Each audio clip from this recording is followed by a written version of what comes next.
கடந்த 16ஆம் தேதி இஸ்லாமாபாத்தில் நடைபெற்ற வெளிநாட்டு வாழ் பாகிஸ்தானியர்கள் மத்தியில் பேசியிருந்த ஆசிம் முனிர், காஷ்மீர் மக்களின் சுதந்திரப் போராட்டத்திற்கு தங்கள் நாடு ஒத்துழைக்கும் என்றும் காஷ்மீரி சகோதரர்களை ஒருபோதும் கைவிட்டுவிட மாட்டோம் என்றும் ஆசிம் முனிர் பேசியிருந்தார். காஷ்மீர் என்பது பாகிஸ்தானின் உயிர்நாடி இரத்தநாளம் போன்றது என்றும் அவர் ஆவேசமாக பேசியிருந்தார். இந்தியாவும் பாகிஸ்தானும் முற்றிலும் எல்லா விதத்திலும் முரண்பட்டவை என்றும் அவர் பேசியிருந்தார். சர்ச்சையை ஏற்படுத்தியிருந்த அவரது பேச்சை இந்தியாவும் கண்டித்திருந்தது.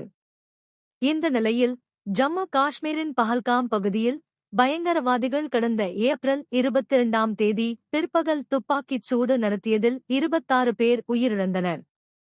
இதையடுத்து இந்த தாக்குதலுக்கும் ஆசிம் முனிர் பேசிய கருத்துக்கும் தொடர்பிருப்பதாக பலரும் கருத்து தெரிவித்து வருகின்றனர். அந்த வகையில் பாகிஸ்தான் ராணுவ தளபதி ஆசிம் முனிர்தான் பஹல்காம் தாக்குதலின் பின்னணியில் உள்ளார் என இந்திய ராணுவத்தில் உயரதிகாரியாக இருந்து ஓய்வு பெற்ற லெப்டினன்ட் ஜெனரல் தேவேந்திர பிரதாப் பாண்டே குற்றஞ்சாட்டியுள்ளார். அதேபோல் ஆசிம் முனிர் ஒரு பயங்கரவாதி என்றும் அவரை ஒசாமா பின் லேடனுடன் ஒப்பிட முடியும் என்றும் அமெரிக்க பாதுகாப்புத்துறை முன்னாள் அதிகாரி மைக்கேல் ருபின் தெரிவித்துள்ளார். மேலும் அவர் ஆசிம் முனிர் மாளிகையில் வாழ்கிறார், ஒசாமா குகைக்குள் வாழ்ந்தார் என்பதுதான் இருவருக்கும் இடையிலான வித்தியாசம். பயங்கரவாதத்தை பரப்பும் நாடாக பாகிஸ்தானை அறிவிக்க வேண்டும், ஆசிம் முனிரை பயங்கரவாதியாக அறிவிக்க வேண்டும் என்றும் அமெரிக்க அரசை மைக்கேல் ருபின் வலியுறுத்தியுள்ளார்.